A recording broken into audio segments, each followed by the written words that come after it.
द्वितीयापि संगं शरणं गच्छामि या पुढे थोडंसं जाऊ.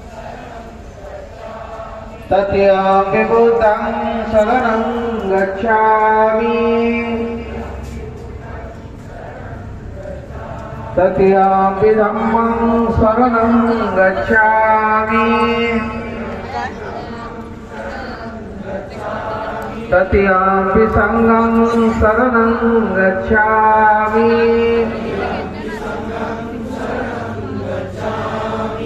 शरणगमनं निहितं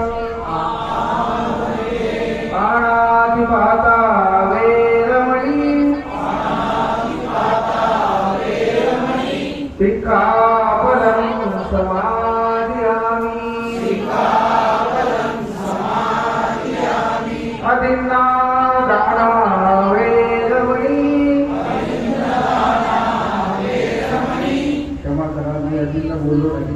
अदिन्न वेगळ्या पद्धतीची होते आणि त्याची शिवाय अदिन्नादाना पुस्तकं बघा चुकूनही अदिन्न बोलायचं नाही. सर्वांनी लक्षात ठेवा बाहेर अदिन्नादाना अदिन्नादाना वैरमणि